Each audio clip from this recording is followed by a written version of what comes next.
أعوذ بالله من الشيطان الرجيم. قل هذه سبيلي أدعو إلى الله على بصيرة أنا ومن اتبعني وسبحان الله وما أنا من المشركين.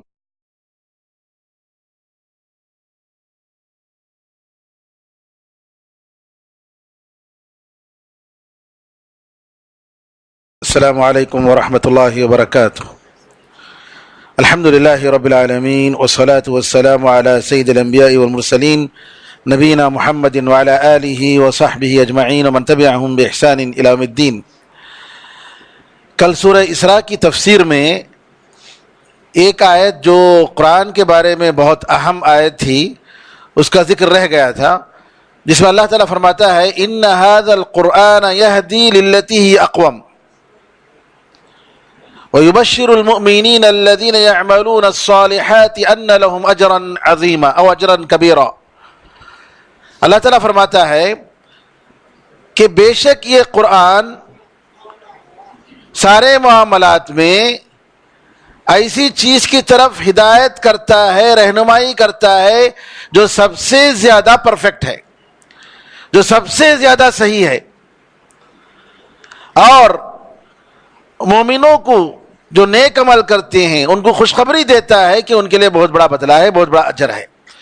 تو یہ جو آیت ہے اس کی تفسیر میں علامہ عبدالرحمن ناصر سعدی رحمۃ اللہ علیہ نے بڑی تفصیل سے بتایا ہے کہ کس طریقے سے اللہ تعالیٰ اس قرآن کے ذریعے سارے معاملات میں بہترین ہدایت دیتا ہے، بہترین گائیڈنس دیتا ہے. جتنے بھی اختلافی مسائل ہیں ہمارے درمیان اور غیروں کے درمیان یا خود مسلمانوں کے آپس میں، ان سارے مسائل میں قرآن کریم کی جو ہدایت اور جو رہنمائی ہے وہ سب سے زیادہ صحیح ہے اور سب سے زیادہ بہترین ہے.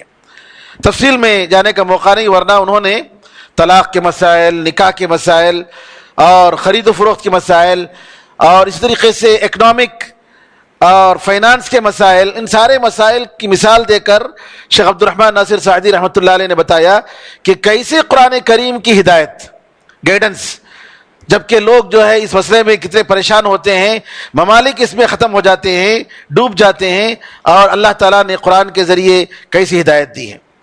آج سورہ کہف، آپ کو معلوم ہے کہ سورہ کہف یہ مکی سورت ہے اور اس میں 4 واقعات کا ذکر ہوا ہے، اور نبی کریم صلی اللہ علیہ وسلم نے سورہ کہف کی فضیلت کے بارے میں یہ بتایا کہ اگر کوئی شخص سورہ کہف کو جمعے کے دن پڑھتا ہے تو اللہ تعالیٰ اس کے لیے اس کے قدم کے نیچے سے لے کر آسمان کی بلندی تک، اونچائی تک اس کے لیے روشنی عطا فرماتا ہے. یہ حدیث ابو سعید خدری رضی اللہ تعالیٰ عنہ کی روایت ہے، اور محدثین نے اس حدیث کو حسن قرار دیا ہے، گرچہ کہ بعض نے اس پر کلام کیا ہے، لیکن شیخ بن باز رحمۃ اللہ علیہ اور دوسرے علماء نے کہا کہ یہ حدیث قابل عمل ہے، اور عبداللہ ابن عمر رضی اللہ عنہما کا اس پر عمل رہا ہے کہ جمعے کے دن وہ سورہ کہف پڑھتے تھے. اور بعض روایت میں آتا ہے کہ جمعے کی رات سے لے کر جمعے کے دن تک، سورج غروب ہونے تک، یعنی جب جمعرات کے دن جمعے کی رات شروع ہوتی ہے سورج غروب ہونے کے بعد، کیونکہ اسلامی کیلنڈر کے حساب سے رات پہلے ہے، دن بعد میں ہے، اسی لیے ہم تراویح پہلے پڑھتے ہیں اور روزہ اس کے بعد رکھتے ہیں. اور ہمارے تمل ناڈو میں بعض لوگ ہیں جو وہ کہتے ہیں کہ نہیں، رات بعد میں ہے، اور میرے خیال میں وہ لوگ عید کی رات تراویح پڑھتے ہیں شاید، عام مسلمانوں کے خلاف. تو بہرحال یہ غلط فہمی ہے، یہ غلط فہمی ہے اور ان کا یہ غلط استدلال ہے، ورنہ حساب جو ہوتا ہے وہ رات سے ہوتا ہے، رات پہلے ہے، دن بعد میں ہے. بہرحال تفسیر میں جانا نہیں چاہتا. ایک اور حدیث میں صحیح مسلم کی روایت یہ ہے کہ نبی کریم صلی اللہ علیہ وسلم نے فرمایا تم میں سے کوئی اگر دجال کو پائے تو اس وقت جو ہے اس پر سورہ کہف کی شروع کی آیتوں کو پڑھے. اور دوسرے حدیث میں آتا ہے کہ سورہ کہف کی تلاوت یہ دجال کے فتنے سے نجات ہے. دجال کا فتنہ ایک بہت بڑا فتنہ، کیونکہ وہ جو ہے ایک بہت بڑا انسان، جو انسان ہوگا لیکن اس کی عام انسانوں کی جیسا نہیں ہوگا. جیسے صالح علیہ السلام کی اونٹنی بڑی اونٹنی تھی، غیر معمولی اونٹنی، اس کی اونٹنی کو دیکھ کر دوسرے اونٹنیاں دنیا کی بھاگ جاتی تھی. تو دجال ایک بہت بڑا فتنہ، اس کے ماننے والے یہودی ہوں گے. اور صحیح مسلم کی روایت ہے کہ اصبہان جو آج ایران میں ہے، ایران کے 70,000 یہودی جن پر ٹوپیاں ہوں گی، ان کی طیلسان جو یہودیوں کی ٹوپیاں ہوتی ہیں پیچھے پہنتے ہیں ان کے سر کے پیچھے، تو نبی کریم صلی اللہ علیہ وسلم نے فرمایا کہ 70,000 یہودی دجال کو فالو کریں گے. ایران میں مسجد کے لیے گنجائش نہیں ہے، اہل سنت کی مسجد اجازت نہیں ہے ایران میں. تہران میں ایک مسجد بھی نہیں ہے، مسلمانوں کی سنیوں کی ایک مسجد بننے کی اجازت نہیں ہے، لیکن یہودیوں کی بہت ساری جی ان کی عبادت گاہیں بہت ہیں، پوری اجازت ہے، یہودیوں کو پوری اجازت ہے. بلکہ ایران کے بہت سارے یہودی اسرائیل میں بڑے اہم پوسٹوں میں ہیں، بہرحال یہ بتانا چاہ رہے ہیں کہ نبی کریم صلی اللہ علیہ وسلم کا یہ فرمان، صحیح مسلم کی حدیث، کہ اصبہان کے 70,000 یہودی دجال کو فالو کریں گے. اور علماء نے کہا کہ شیعہ جو مہدی منتظر کا جو انتظار کر رہے ہیں وہ حقیقت میں دجال ہے. شیعہ جو مہدی منتظر کا انتظار کر رہے ہیں، کہہ رہے ہیں کہ مہدی منتظر آئے گا جو ہے ہمارے ساتھ، ہم اس کے ساتھ لڑیں گے اور مدینے پر مکے پر قبضہ کریں گے، اور نبی کریم صلی اللہ علیہ وسلم کے پڑوس میں ابو بکر عمر کی قبروں کو کھود کر ان دونوں کو نکالیں گے اور ان دونوں کو سلی پر لٹکائیں گے. ابو بکر عمر رضی اللہ عنہما کو اتنی عداوت، اتنی دشمنی، اور بات ہو رہی ہے کہ جو ہے سنی اور شیعہ سب بھائی بھائی ہیں.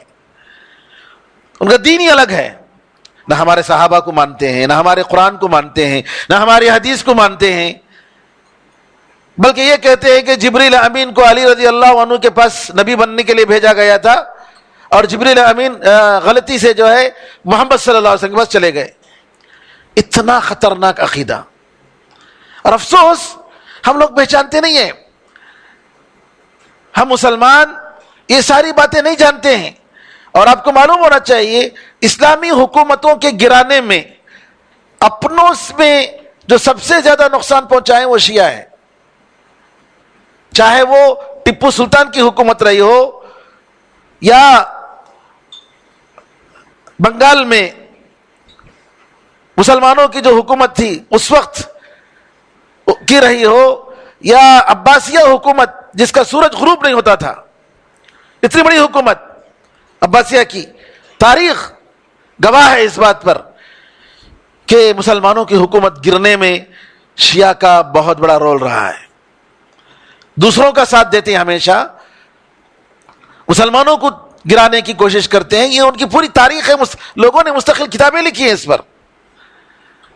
کعبہ جو ہے ان کے پاس مقدس نہیں ہے، کربلا ان کے پاس مقدس ہے.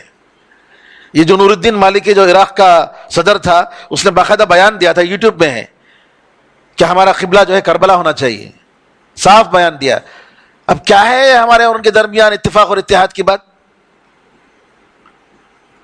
بہرحال میں یہاں اشارے ہی دے سکتا ہوں، تفسیر میں جا نہیں سکتا. دجال کا ذکر آیا تو ساتھ ہی اس کے فالوور کا ذکر آیا. تو سورہ کہف میں اللہ تعالیٰ نے 4 واقعات جو بتائے ہیں، ان واقعات میں غور و فکر کرنے سے یہ پتہ چلتا ہے کہ فتنے انسان کی زندگی میں آئیں گے، اور ان فتنوں کے موقع پر ایک مومن کا فرض بنتا ہے کہ وہ ایمان پر اور اپنے دین پر ثابت قدم رہے. چاہے وہ دین کا فتنہ ہو، یعنی آپ کو دین سے ہٹانے کی کوشش کی جائے گی، جیسا کہ اصحاب کہف کا واقعہ.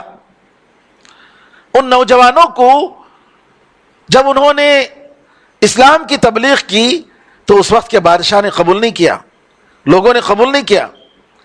اور جب ان کی جان کا ڈر خطرہ پیدا ہوا تو وہ لوگ گئے، کہا کہ چلو ہم چلتے ہیں، غار میں پناہ لیتے ہیں. رات میں سونے کے لیے گئے, اللہ تعالیٰ نے ان کو سلا دیا 309 سال تک. اور یہ کرامت ہے. بعض جگہ میں معجزہ لکھا ہے, معجزہ نہیں ہے. معجزہ انبیاء کو ملتا ہے. معجزہ کا مطلب عاجز کرنے والی, جس میں چیلنج ہوتا ہے, چیلنج. چاہے تو تم اگر چاہ رہے ہو اور تم یہ کہہ رہے ہو کہ میں جھوٹا ہوں تو پیش کرو, ایسا پیش کرو. کرامت جو ہے اس میں چیلنج نہیں ہوتا ہے.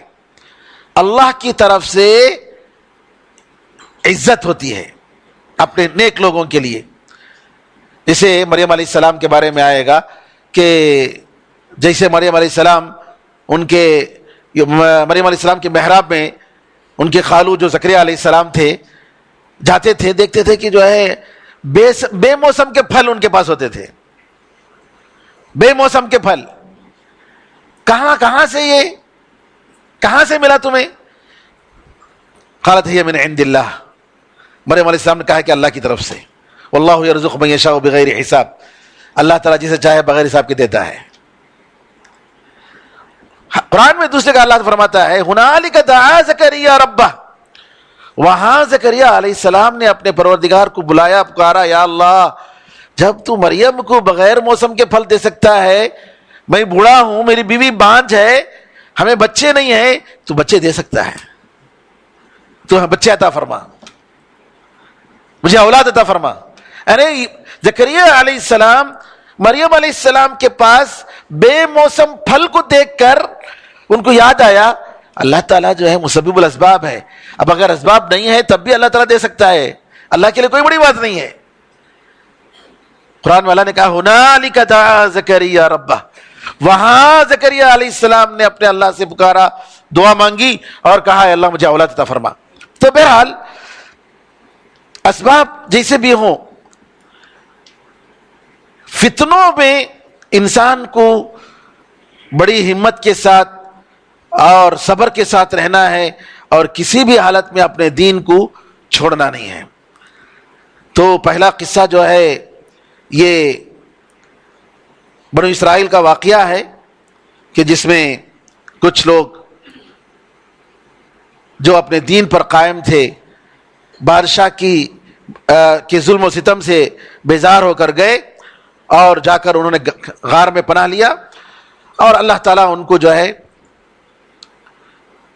سلاتے رہا. اور قرآن میں اللہ تعالیٰ نے بتایا کہ کس طریقے سے سورج جو ہے وہ ان پر طلوع ہوتا تھا, کیسے اللہ تعالیٰ ان کو ادھر ادھر پلٹاتا تھا, کیسے ان کا کتا جو ہے ان کے چوکٹ پر, غار کے چوکٹ پر بیٹھا ہوا تھا, سامنے سے کوئی آئے گا تو ڈر کر بھاگ کر چلا جائے. اور جب اللہ تعالیٰ نے ان کو جگایا اور یہ اٹھے دین سے, تو ان لوگوں نے کہا کہ کتنے دن ہم لوگ سوئے ہیں. پھر اس کے بعد بھوک لگی تو کھانے کے لیے جو ہے بھیجا, کہا کہ جاؤ اور دیکھو کہ اچھا کھانا کہاں ملتا ہے, اور کسی کو پتا ہونے نہیں دینا کہ تم جو ہے کہاں سے آئے ہو, کیسے جو ہے تم کون ہو. گئے. اب اللہ تعالیٰ نے اس وقت تک حکومت بدل دی. ان کے ماننے والے جو ہے الحمدللہ جو مسلمان تھے وہ آ گئے. 309 سال کا عرصہ معمولی عرصہ نہیں ہے. تو جب گئے اور اس کے بعد ان لوگوں نے پہچانا, کرنسی کو دیکھ کر پہچانا کہ یہ کرنسی جو ہے کہاں سے تمہیں ملی, کہاں سے تم کون ہے, تب ان لوگوں کو معلوم ہوا. پھر جو ہے ان لوگوں نے کہا کہ ہم بڑی عزت کی ان کی, کہا کہ ہم یہاں مسجد بنائیں گے, فلاں کریں گے. تو یہاں پر ایک بات یہ ہے کہ قرآن میں اللہ تعالیٰ کا ذکر کرتے ہوئے کہا انہم فتیۃ آمنوا بربہم وزدناہم ھدا. یہ کچھ نوجوان تھے جو اپنے پروردگار پر ایمان لائے تھے اور ہم نے ان کی ہدایت میں اضافہ کیا تھا. جوان. ابراہیم علیہ السلام کے بارے میں جب ذکر آتا ہے, جب ان لوگوں نے کہا کہ بھئی ہمارے خداؤں کے ساتھ کس نے ایسا کیا, کس نے توڑا ہمارے بتوں کو, کہا کہ سمعنا فتن, ہم نے ایک نوجوان کو سنا, ایک جوان. تو جوانی کا جو مرحلہ ہوتا ہے میرے بھائیوں, یہ بہت اہم مرحلہ ہوتا ہے, اس کو ضائع نہیں کرنا چاہیے. افسوس ہے کہ آج ہمارے نوجوان ان آلات کے پیچھے پڑ کر جو مصیبتوں میں, جو فتنوں میں مبتلا ہوتے ہیں, وہ ایک بہت بڑا فتنہ ہے. جوانی کا مرحلہ، اسی لیے حدیث میں نبی کریم صلی اللہ علیہ وسلم نے فرمایا وہ 7 آدمی جو اللہ تعالیٰ کے سائے میں، خاص سائے میں ہوں گے قیامت کے دن، ان میں سے وہ نوجوان شاب نشأ فی عبادت اللہ، وہ نوجوان جو اللہ کی عبادت میں بڑھتا ہے، اس کی جوانی جو ابھرتی ہے اللہ کی عبادت میں. تو لہذا یہاں جوانوں کا ذکر آیا، اور یہ کہ وہ لوگ ایمان لائے، اور جب دیکھا کہ حالات بہت خطرناک ہیں تو لہٰذا وہ لوگ وہاں سے چھوڑ کر نکل آئے. بہرحال یہ اس میں سبق ہے کہ ہم لوگ ہمیشہ اللہ تعالیٰ کے دین پر ہمیں قائم رہنا چاہیے. دوسرا واقعہ اس میں 2 باغات والے ہیں. ایک جو ہے اس کو اللہ تعالیٰ نے بہت کچھ نعمت دی تھی، لیکن اس کو اللہ پر ایمان نہیں تھا، آخرت پر ایمان نہیں تھا، بلکہ یہ کہا کہ اگر میں قیامت کے دن اگر زندہ بھی ہوں گا اللہ مجھے اس سے بھی زیادہ دے گا، کیونکہ یہاں مجھے تجھ سے زیادہ ملا ہے. اس کے مقابلے میں مومن تھا، ایمان کی دولت تھی لیکن مال اس کے پاس کم تھا، اس کے پاس جو باغ تھا وہ کم تھا. اس نے کہا دیکھو اللہ تعالیٰ کا شکر ادا کرو، اللہ کا شکر ادا کرو، تم اللہ کی تعریف کرو. اللہ تعالیٰ چاہے تو راتوں رات جو ہے تیرے باغ پر تیری ساری کھیت کو ختم کر دے، جلا دے. اور ویسے ہی ہوا آیا عذاب آیا اور اللہ تعالیٰ نے اس کو ختم کر کے رکھ دیا. تو مال کا فتنہ، کہ آدمی کے پاس جب مال ہوتا ہے تو یہ مال فتنے کا سبب بنتا ہے. قرآن میں اللہ نے فرمایا کہ تمہارا مال اور تمہاری اولاد فتنے کا سبب ہے. فتنے کا مطلب یہ ہے کہ انسان مال کی محبت میں دین کو چھوڑ دیتا ہے. بزنس ہے، ارے جمعے کے دن دکان ہے. حدیث میں نبی کریم صلی اللہ علیہ وسلم، قرآن میں اللہ نے فرمایا کہ جب اذان دی جائے تو جو ہے تجارت چھوڑو اور جاؤ نماز کی طرف دوڑو. ہمارے مسلمان کیا کرتے ہیں؟ اگر مسلمان کو میں دکان میں رکھوں گا تو نماز جانا پڑے گا، دکان بند کرنا پڑے گا. چلو میں غیر مسلم کو رکھتا ہوں تاکہ نماز کے وقت بھی میری بزنس چلتی رہے.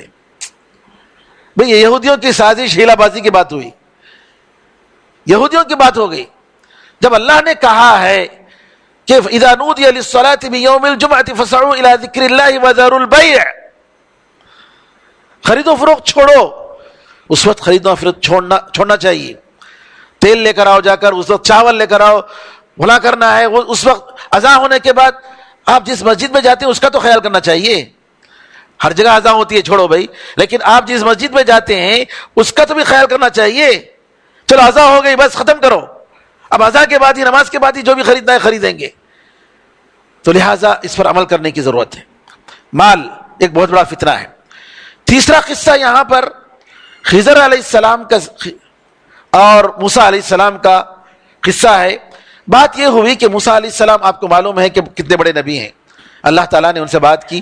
5 انبیاء جو اولو العزم من الرسل کہا جاتا ہے، بڑے عزم پختہ والے انبیاء، جی نوح علیہ السلام، ابراہیم علیہ السلام، موسیٰ علیہ السلام، عیسیٰ علیہ السلام اور محمد صلی اللہ علیہ وسلم. اور ان میں 2 نبی سب سے افضل، محمد صلی اللہ علیہ وسلم اور ابراہیم علیہ السلام. اور ان دونوں میں نبی کریم صلی اللہ علیہ وسلم سب سے افضل، امام الانبیاء. موسیٰ علیہ السلام سے بنو اسرائیل میں جب آپ خطاب کر رہے تھے، ایک نے پوچھا کہ موسیٰ آپ سے بڑھ کر کوئی نبی ہے، علم والا ہے؟ آپ سے بھی بڑھ کر کوئی علم والا ہے؟ اب موسیٰ علیہ السلام نے سوچا کہ ان کے علم میں کوئی نبی تو نہیں تھا سوائے ہارون علیہ السلام کے، وہ ہیں اور ہارون علیہ السلام ہیں. کہا کہ نہیں، میرے سے بڑھ کر کوئی عالم میں نہیں جانتا. اللہ کو یہ بات پسند نہیں آئی. کبھی بھی ایسی باتیں اللہ کو پسند نہیں ہے. یعنی ابلیس نے کیا کہا؟ انا خیر منہ. آدم علیہ السلام کے پاس سجدہ کرنے کے لیے جب کہا گیا، کیا کہا؟ انا خیر منہ، میں اس سے اچھا ہوں. ابن قیم رحمۃ اللہ علیہ فرماتے ہیں انا، میں یہ اللہ کو پسند نہیں ہے. یہ میں پنا جو ہے اللہ کو پسند نہیں ہے. قارون نے کیا کہا؟ انما اوتیت علی علم عندی، ارے مجھے جو ملا ہے خزانہ، یہ میرے پاس ایک علم ہے، اس علم کی وجہ سے یہ خزانہ ملا ہے. کیا بولنا چاہیے؟ اللہ نے دیا بولنا چاہیے. جتنی نعمتیں ہیں اللہ نے خود فرمایا فما بکم من نعمت فمن اللہ، جتنی بھی تمہارے پاس جو نعمتیں ہیں وہ اللہ کی طرف سے ہیں. تو کیا بھائی ماشاء اللہ جی تمہیں فرسٹ رینک لے لگا گے, بھائی اللہ کا کرم ہے الحمدللہ. ماشاء اللہ تمہاری تجارت اچھی چلتی ہے, بھائی اللہ کا کرم ہے. ماشاء اللہ کتنا اچھا خوبصورت گھر ہے, بھائی اللہ کا کرم ہے. ہر معاملے میں اللہ کا کرم, یہ میں پناہ جو ہے ہمارے دل سے نکلنا چاہیے, یہ انسان کو برباد کر دیتا ہے. تو بہرحال موسیٰ علیہ السلام نے اس ارادے سے فخر سے تو نہیں کہا, بلکہ انہوں نے جو علم تھا اس کی روشنی میں جواب دیا. اللہ نے کہا نہیں, ایک بندہ میرا ہے, اس کے پاس جو ہے تمہارے پاس جو علم نہیں وہ علم ہے تو اس کے پاس جاؤ. اچھا اللہ نے کہا کہ وہ بندہ ہے. خضر علیہ السلام کے بارے میں جب معلوم ہوا کہ ایک صاحب ہیں جو ہم سے بھی زیادہ علم رکھتے ہیں, تو موسیٰ علیہ السلام کے دل میں تڑپ آئی, چلو ہم جا کر سیکھیں گے ان کے پاس, جائیں گے ہم سیکھیں گے. سیکھنے کا شوق, علم سیکھنے کا شوق دیکھیے. عبداللہ ابن مسعود رضی اللہ تعالیٰ فرماتے ہیں نبی کریم صلی اللہ علیہ وسلم سے ڈائریکٹ 70 سورتیں میں نے سیکھا ہے.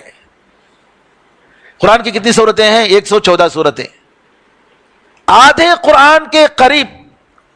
بلکہ مکی سورتوں کا حساب کریں گے آیتوں کے حساب سے قرآن یعنی آدھی سورت سے زیادہ, آدھی قرآن سے بھی زیادہ 70 سورتیں میں نے ڈائریکٹ نبی کریم صلی اللہ علیہ وسلم سے سیکھا ہے.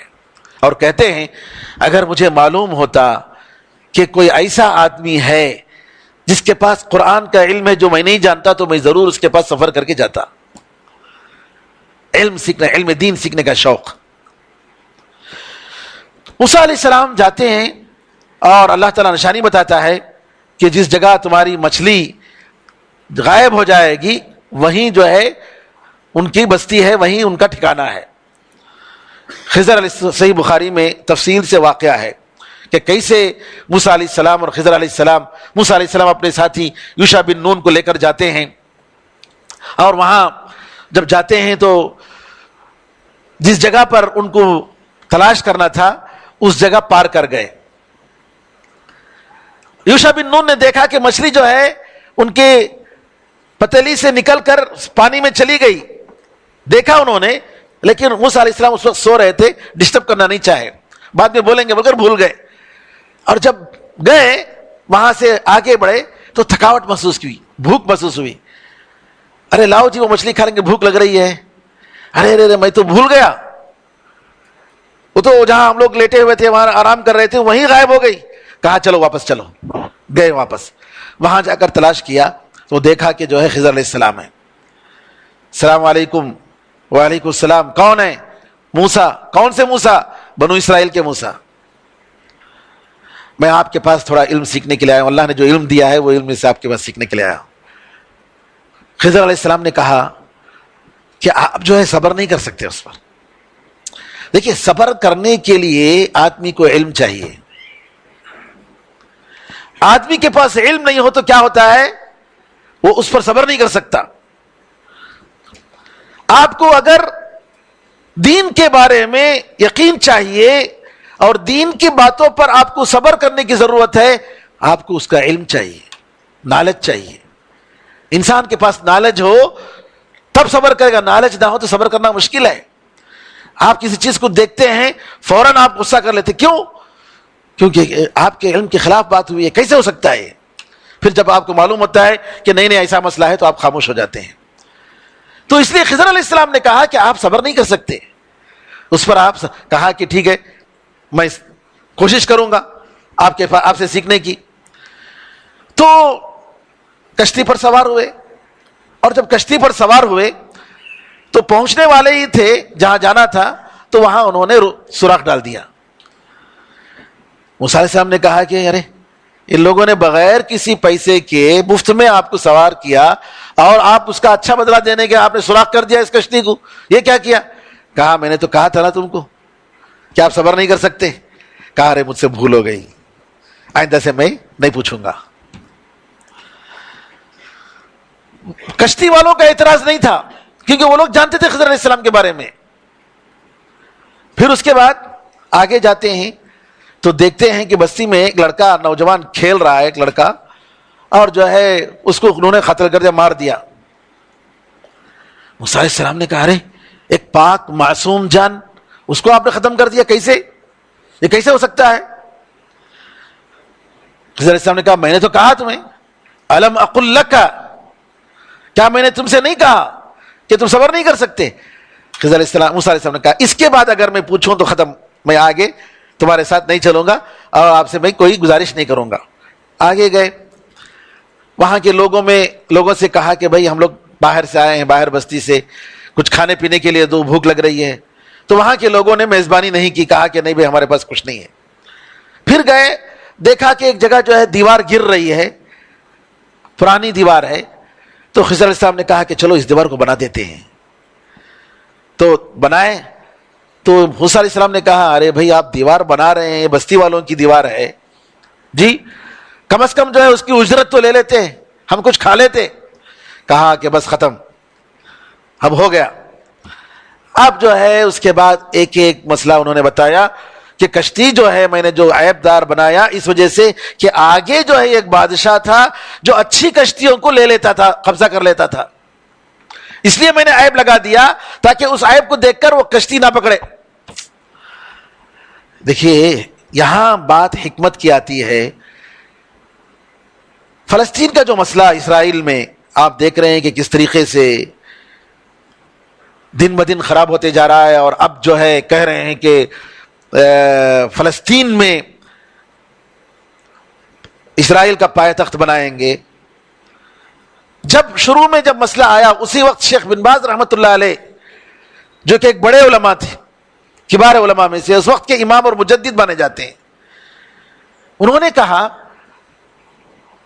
اب یہ لوگ کہہ رہے ہیں کہ دیکھیں ہم یہ ملک جو ہے اسرائیل یہ ہمارا ملک ہے، تم تسلیم کرو، فلسطین کو ہم تسلیم کر لیں گے، ٹھیک ہے، تمہارا ایک ملک ہوگا ہمارا ایک ملک ہوگا۔ شیخ بن باز رحمۃ اللہ علیہ نے کہا کہ جب ہم مجبور ہیں، ہمارے پاس طاقت نہیں ہے، جب طاقت آئے گی، جب کیا کرنا ہے کر لیں گے، اس وقت تک کے لیے کم از کم اس کو مان لیں، صلح کی بات ہو جائے تاکہ یہ آزاد رہیں، کم از کم جو ہے اطمینان کی زندگی گزاریں۔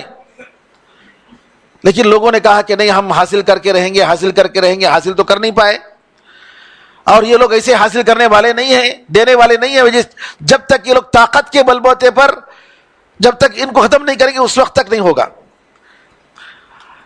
ابن باز رحمۃ اللہ علیہ کا کہنا یہ ہے کہ اگر کوئی شخص آپ کے گھر میں زبردستی آ کر بیٹھ گیا، اگر آپ کے پاس طاقت ہے اور پوری طریقے سے آپ اس کو نکال سکتے ہیں تو وہی کرنا چاہیے، وہی کرنا چاہیے۔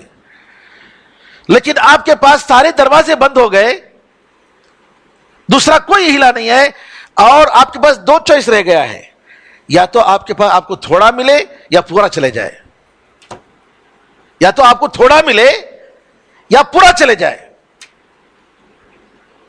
حالانکہ ظلم ہے اور کوئی شک نہیں کہ یہ ظلم ہے۔ تو ابن باز رحمۃ اللہ علیہ کا کہنا ہے کہ کوئی بات نہیں، تم جو ہے اس پر آمادہ ہو جاؤ، کم از کم یہ کہ آپ پوری طریقے سے ختم ہو جائیں۔ نبی کریم صلی اللہ علیہ وسلم صلح حدیبیہ کے موقع پر جو حکمت عملی تھی آپ دیکھیں گے کہ جو ہے کیا کیا، مکے سے کوئی کافر آئے گا تو واپس کر دیں گے، مدینے سے کوئی مسلمان کافر بن کر چلا جائے گا وہ لوگ واپس نہیں کریں گے۔ کیسی صلح تھی، ظلم، لیکن نبی کریم صلی اللہ علیہ وسلم نے مانا، کہا اللہ تعالیٰ کوئی راستہ پیدا کرے گا۔ بہرحال اس سے علماء نے بہت سارے واقعات، بہت سارے مسائل مسلمانوں نے، علماء نے نکالے کہ اگر آدمی اگر پورے طریقے سے کسی شر سے بچ نہیں سکتا ہے تو بعض شر کو برداشت کر کے جو ہے اس میں اچھی بھلائی اگر زیادہ ہو رہی ہے تو اس کو جو ہے اس پر حاصل کرنے کی کوشش کرنی چاہیے۔ پھر اس کے بعد دوسرا جو واقعہ، بچے کو قتل کیا، کہا کہ یہ اللہ کے حکم سے میں نے قتل کیا، جو بھی کیا اللہ کے حکم سے کیا، اور یہ لڑکا اگر جوان ہوتا، بڑا ہوتا تو ان کے ماں باپ کو جو ہے گمراہ کرتا، تو اللہ تعالیٰ نے مجھے اس کا حکم دیا اس لیے میں نے کیا۔ تیسرا واقعہ کہ دیوار اٹھانے کا، یہ دیوار کے نیچے یتیموں کا خزانہ تھا، اور ان کے باپ یتیم بچوں کے لیے چھوڑ کے گئے تھے. اگر یہ دیوار گر جاتی تو خزانہ نظر آ جاتا, پھر اس کے بعد ان کے لیے وہ یتیم بچوں کو جو ہے وہ خزانہ نہیں ملتا, لہٰذا میں نے جو ہے وہ اٹھایا. اب یہاں پر یہ علماء نے کہا کہ یہ علم کا فتنہ, کہ آدمی کے پاس اگر علم زیادہ ہو جائے اور اس پر اترانے لگے, علم پر فخر کرنے لگے, تکبر کرنے لگے, تو علم اس کے لیے فتنہ بن جاتا ہے. پھر اس کے بعد آخری واقعہ جو ہے ذوالقرنین کا واقعہ ہے, جو مشرق تک پہنچ گئے, مغرب تک ان کی حکومت, پھر اس کے بعد ایک ایسی جگہ پہنچے جہاں پر جو ہے جی بند تھے, اور وہاں یاجوج و ماجوج کا فتنہ اور فساد تھا. وہاں کے لوگوں نے کہا کہ یاجوج اور ماجوج ہمیں ستا رہے ہیں, کوئی راستہ ان کے بند کرنے کا کوئی راستہ بتاؤ. تو ذوالقرنین نے اللہ تعالیٰ کی اجازت سے وہاں ایک بند بنایا. اب یہ جگہ کون سی جگہ ہے, اس میں بہرحال علماء میں اختلاف ہے. آج کل سائبیریا میں جو پہاڑوں کا سلسلہ ہے, وہاں جا کر کچھ لوگوں نے بتایا کہ مسلسل پہاڑوں کا سلسلہ ہے اور بہت ٹھنڈا علاقہ ہے سائبیریا کا. وہاں جو ہے کچھ ایسی جگہ ہیں بالکل جو ہے مثلث جیسے, پہاڑوں کے بیچ میں مثلث پہاڑ کے جیسا لگ رہا ہے. وہاں جا کر تحقیق کر کے بعض لوگوں نے کہا کہ یہ پہاڑ نہیں ہے, اس پر جو ہے برف پڑی ہے, برف پہاڑ جیسا ہے, برف ہے. اور توڑ کے انہوں نے بتایا کہ یہاں پر یہ پتھر نہیں ہے, لوہا ہے, یہ لوہے کی دیواریں لگائی گئی ہیں یہاں پر. تو بعض لوگوں کا خیال یہ ہے, بعض لوگوں نے کہا کہ وہ چائنا کا جو دیوار ہے وہی دیوار ہے. بعض لوگوں نے اس پر کتاب لکھی, عبداللہ مسند نام کے ایک صاحب ہیں. بہرحال اختلاف ہے اس میں, اللہ تعالیٰ ہی زیادہ جانتا ہے. تو یاجوج و ماجوج کا فتنہ اور ان سے جو ہے نجات دلانے کے ذوالقرنین کا جو واقعہ ہے, علماء نے کہا کہ ان سارے واقعات میں ایک تو جو ہے دین کا فتنہ, مال کا فتنہ, اور جو ہے ایک جو ہے حکومت, کہ انسان کے پاس حکومت ہے اور اس کی وجہ سے انسان گمراہ بھی ہو سکتا ہے. تو علماء نے کہا کہ دجال کے پاس سارے فتنے ہوں گے, اور ان سارے فتنوں سے نجات کا ذریعہ کیا ہے کہ ہمارا ایمان ہم مضبوط کریں. اسی لیے بیچ بیچ میں اللہ تعالیٰ نے نصیحت کی. یہاں سورہ کہف میں اللہ تعالیٰ نے اصحاب کہف کا ذکر کرتے ہوئے فرمایا وَاصْبِرْ نَفْسَكَ مَعَ الَّذِينَ يَدْعُونَ رَبَّهُمْ بِالْغَدَاةِ وَالْعَشِيِّ, کہ تم ایسے لوگوں کے ساتھ رہو جو اللہ تعالیٰ کو صبح و شام یاد کرتے ہیں. اچھے لوگوں کی صحبت انسان کو فتنوں سے نجات دلاتی ہے. اچھے لوگوں کی صحبت, نیک لوگوں کی صحبت, جن کا عقیدہ صحیح ہے, جن کا منہج صحیح ہے. پھر اسی طریقے سے آخرت کی یاد. قرآن میں اللہ تعالیٰ نے اس کے بعد یہ بھی فرمایا کہ ہم نے ظالموں کے لیے آگ کو تیار کیا ہے. پھر اس کے سے کہ دنیا سے دل کو نہیں لگانا چاہیے.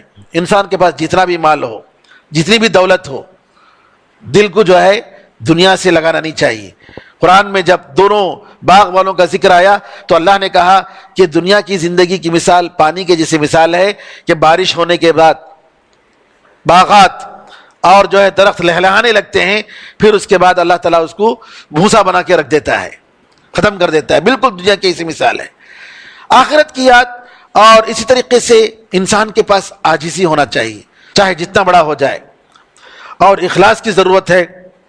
اس سورہ کی ابتدا بھی اور سورہ کی انتہا بھی اللہ تعالیٰ کی توحید اور اللہ تعالیٰ کی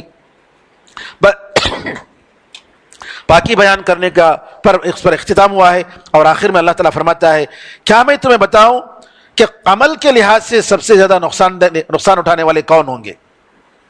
جن کی کوشش دنیا کی زندگی میں بیکار ہو گئی جبکہ وہ سمجھ رہے تھے کہ وہ بہت اچھا کام کر رہے تھے. یہ جتنے بدعتی اور خرافی کام کرنے والے لوگ ہیں میرے بھائیوں, یہ ان کا یہی مسئلہ ہے.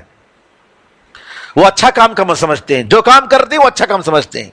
شرک کو وہ توحید سمجھتے ہیں, اولیاء کی عبادت کو احترام اولیاء سمجھتے ہیں, نبی کریم صلی اللہ علیہ وسلم کی سنت کی لاپرواہی کو نبی کریم صلی اللہ علیہ وسلم کی محبت سمجھتے ہیں, اور یہ سب سے بڑی گمراہی ہے. تو لہٰذا انسان کو ہمیشہ اللہ سے ڈرنا چاہیے اور نبی کریم صلی اللہ علیہ وسلم کی سنت پر عمل کرنا چاہیے۔ آخر میں اللہ فرماتا ہے جو اللہ تعالیٰ کی ملاقات پر امید کرتا ہے اس کو نیک عمل کرنا چاہیے اور اپنے رب کے ساتھ کسی کو شریک نہیں کرنا چاہیے۔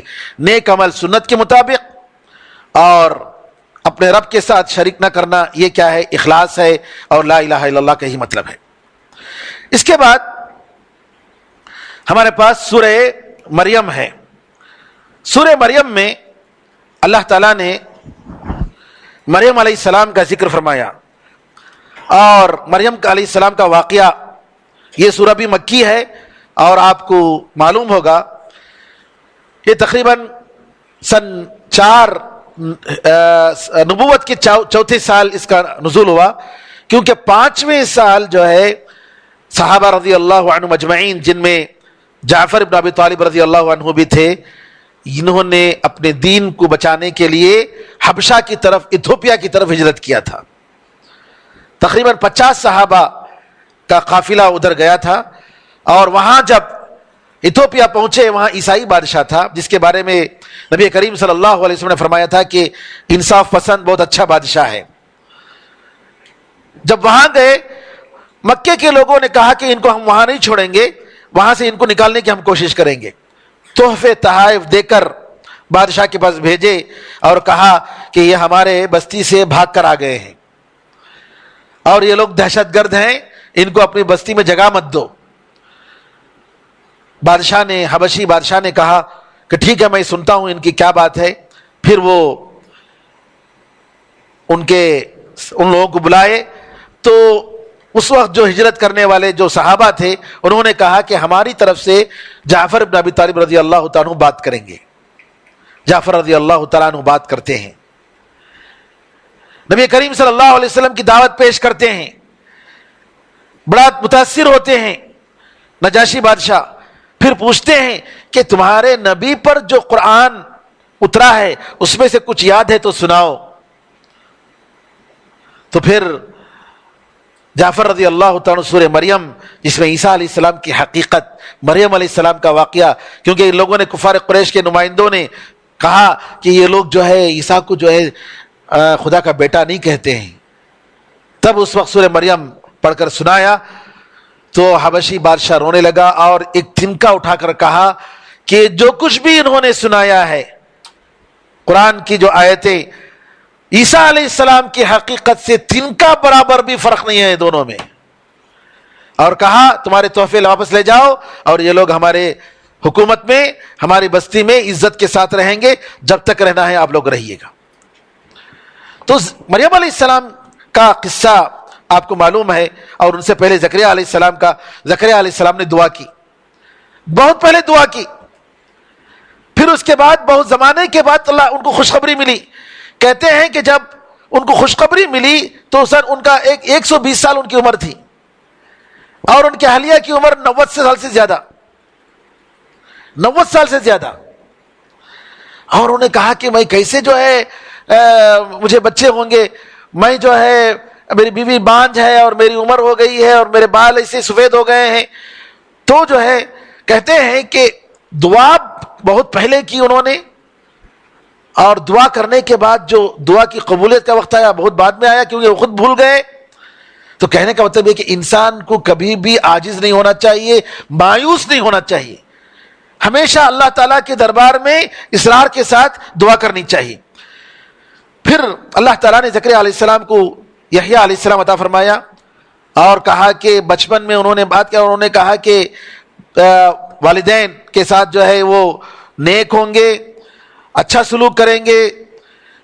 عیسیٰ علیہ السلام کا، پھر اس کے بعد مریم علیہ السلام کا واقعہ کہ جب وہ عبادت کر رہی تھی تو انسان کی شکل میں جبریل امین گئے، اور جبریل امین نے ان کے گریبان میں پھونکا تو جو ہے حمل ٹک گیا، اور مریم علیہ السلام نے کہا کاش میں مر جاتی اس وقت سے پہلے کہ لوگ کیا کہیں گے کہ میں نے غلط کام کیا، میں نے زنا کیا، نعوذ باللہ۔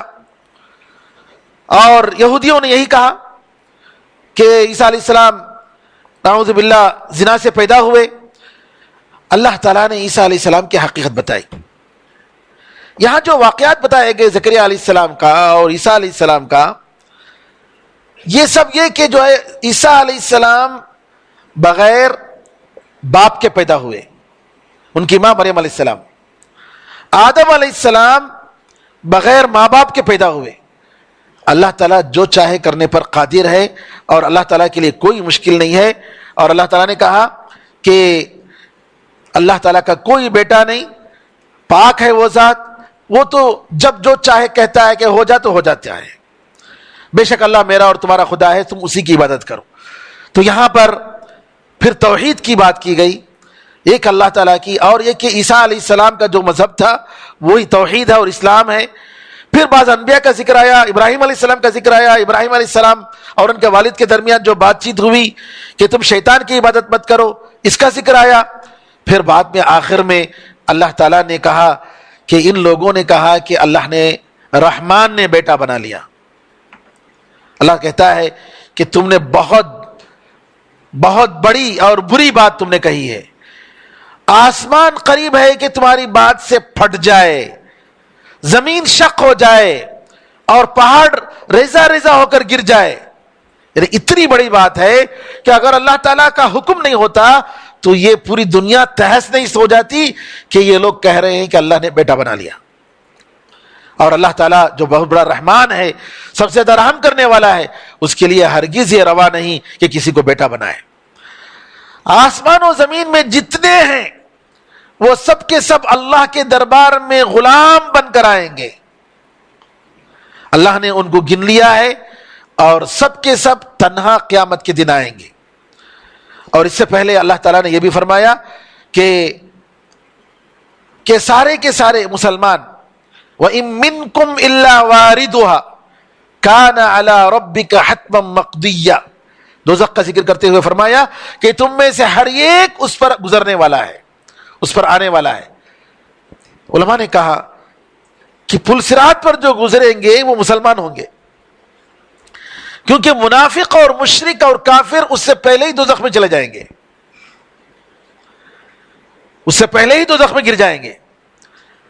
ان کو کہا جائے گا کہ ہر آدمی اپنے اپنے خدا کی, جو خدا کی پوجا کر رہا تھا اس کی وہ فالو کرے. تو جو فالو کریں گے جائیں گے ادھر دوزخ میں گر جائیں گے. تو پل صراط جو رکھا جائے گا وہ مسلمانوں کے لیے, ہر امت کے مسلمانوں کے لیے رکھا جائے گا دوزخ کے اوپر. وَإِن مِّنكُمْ إِلَّا وَارِدُهَا كَانَ عَلَى رَبِّكَ حَتْمًا مَقْضِيًّا. یہ تمہارے پروردگار پر جو ہے یہ ایک فیصلہ کیا ہوا ایک وعدہ ہے. تو اللہ تعالیٰ آسان فرمائے ہمارے اور آپ کے لیے. پھر آخر میں یہاں اللہ تعالیٰ نے فرمایا جو اللہ تعالیٰ پر جو ایمان لائے اور نیک عمل کیے اللہ تعالیٰ ان کے لیے محبت رکھے گا. اور یہ کہا کہ ہم نے اس قرآن کو تمہاری زبان میں ہم نے آسان کر دیا ہے تاکہ متقی اور پرہیزگاروں کو آپ خوشخبری دیں. اور کہا کہ اس سے پہلے کتنے لوگوں کو ہم نے برباد کر دیا, کیا ان کی کوئی آواز تمہیں سنائی دے رہی ہے؟ ختم کر دیا ہم نے. تو بہرحال یہ سورہ مریم ہمارے لیے اور ساری دنیا کے لوگوں کے لیے یہ سبق دے رہی ہے کہ ہمیں توحید پر قائم رہنا ہے. اللہ تعالیٰ کے ساتھ کوئی شریک نہیں اور اللہ تعالیٰ اکیلا پروردگار ہے جس کی بات ہونی چاہیے. یہاں تک ہمارا درس آج ختم ہوتا ہے کہ انشاءاللہ کل جو ہے ہمارے شیخ توفیق صاحب جو ہے سورہ طٰہٰ, وہ بھی ایک عجیب اس کا ایک انداز آپ سنیے گا. ماشاءاللہ بہت عجیب انداز سے اللہ تعالیٰ نے قرآن اور یہ دین مصیبت میں ڈالنے کے لیے نہیں آیا ہے. اس کا خلاصہ جو ہے 3 مرتبہ اللہ تعالیٰ نے شقیہ تشقیٰ کا لفظ استعمال کیا ہے. بدبختی, تکلیف, پریشانی کے لیے نہیں, یعنی دین یہ تمہارے رحمت کے لیے ہے, تمہاری آسانی کے لیے ہے. یہ قرآن اور اس دین کی جتنی شریعت اور قانون ہے تمہیں مصیبت میں ڈالنے کے لیے نہیں ہے. اور آخر میں اللہ نے فرمایا کہ من اعرض عن ذکری فإن له معیشۃ ضنکا, جو میرے ذکر سے, میری نصیحت سے, میری یاد سے, میرے قرآن سے جو اعراض کرے گا اس کے لیے تنگ زندگی ہے, اور ہم قیامت کے دن اس کو اندھا بنا کر اٹھائیں گے. اللہ کے ذکر میں جو ہے میرے بھائیوں, اللہ تعالیٰ کے ذکر میں دلوں کو سکون ملتا ہے اور اللہ تعالیٰ راحت نصیب فرماتا ہے. لہٰذا انشاءاللہ آپ تفصیل سے آپ سنیں گے. اللہ سے دعا ہے کہ اللہ تعالیٰ ہم سب کو قرآن کریم زیادہ سے زیادہ پڑھنے, سمجھنے اور ہمارے دل کا سکون بنانے کا اللہ تعالیٰ ہمیں توفیق عطا فرمائے. اللہ تعالیٰ قرآن کریم کو ہمارے لیے حجت بنائے, ہمارے خلاف حجت نہ بنائے. آمین ارحم الراحمین. الحمدللہ رب العالمین وصلی اللہ وسلم علی نبینا محمد وعلی آلہ وصحبہ اجمعین. والسلام علیکم ورحمۃ اللہ وبرکاتہ.